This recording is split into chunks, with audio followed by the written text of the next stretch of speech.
Number one, we wanted to say thank you so much for being avid supporters of the Saarloos and Sons Wine Club family.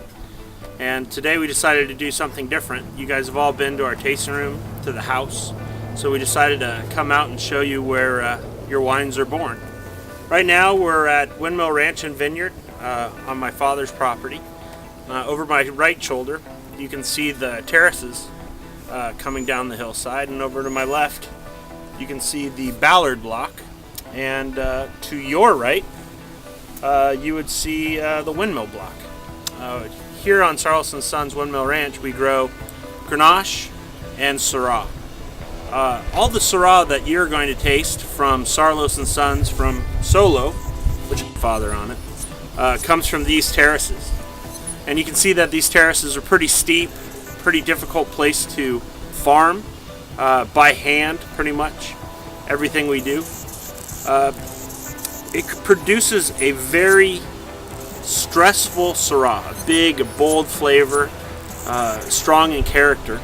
And that's because when we drop a little bit of water on the hillside, all the water kind of runs down into the lowest part of our valley. Each one of those vines is very, very stressed, and they pump all of their life into each little grape that we crush and ferment and put into our Syrah. Has a picture of my grandfather on it.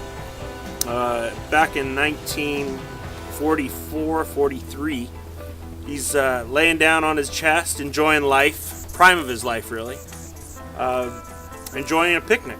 And we decided that it was it was a good label to put on this one, not only to show the significance of something being alone, like a single varietal Syrah like we do, but also on the back of the picture we flipped it over, and in my grandmother's handwriting it said, "Gil before marriage," which is the next wine we're going to talk about.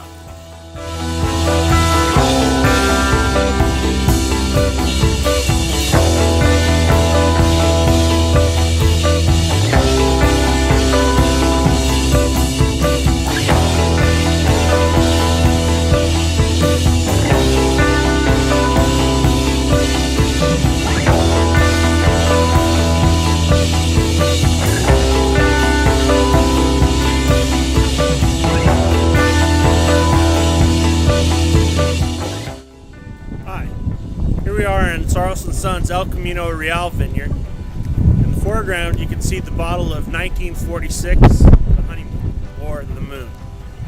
We already showed you where your Syrah came from on your high terraces, so we thought we'd come over here and show you where your Cabernet Sauvignon comes from. This wine's kind of unique. It's a non-typical blend. You don't see Cabernet and Syrah blended very often, and that just seemed to be the right thing for our family to do. We're not a very common family.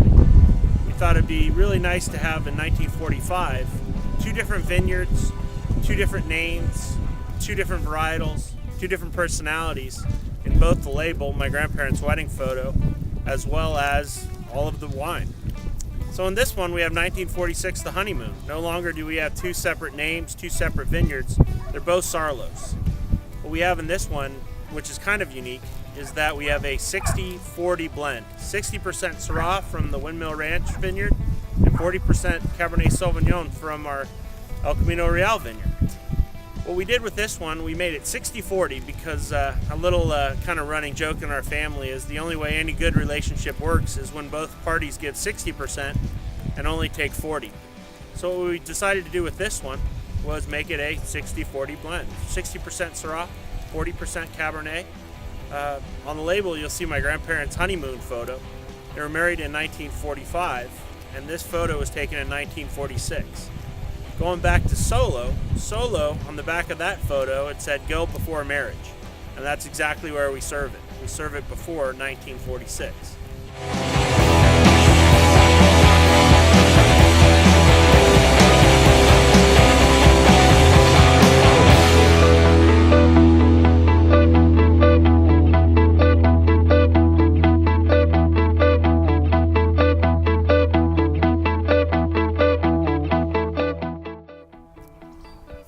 Wine in the collection we have the Brothers. The Brothers is a Bordeaux style blend.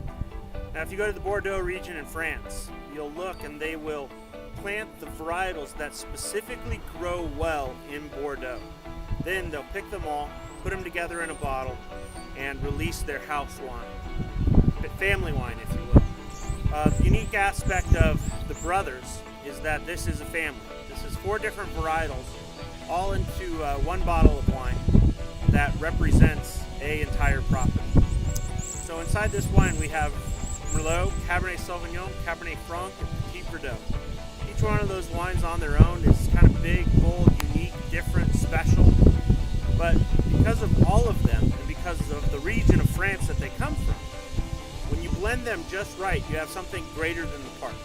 That's why we chose to name this wine The Brothers. On the label, you'll see my great uncle Harold, my grandfather, who's been in all 3 of our labels in this photo clip, Elmer, and John. You might remember John from the label Purple Heart. He was the one who died 14 days after the invasion of Normandy.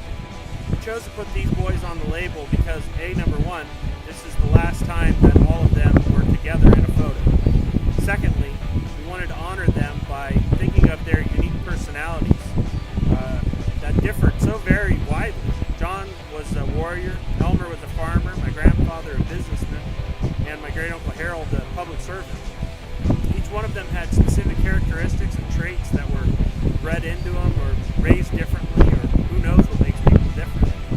And each one of their personalities allowed them to succeed in their chosen field because they didn't have to have the farming instincts because Elmer was a farmer. They didn't have to have the public service aspect because Harold was that. Grandfather took care of the business side, and great uncle John was convicted in his beliefs and wanted to go off and fight a war. Each one of those guys were a success because they had a brotherhood of individuals that had other character traits that they didn't have to have. So in this wine, we have unique characteristics of the Merlot, the Cab Sauv, the Cab Franc, the Petit Verdot that we as a family sat around, put together, made so that this wine would be special and unique. Hi, this is Keith Saarloos for the Saarloos & Sons Family Winery. I hope you enjoyed our photo collection and look forward to giving you more in the future.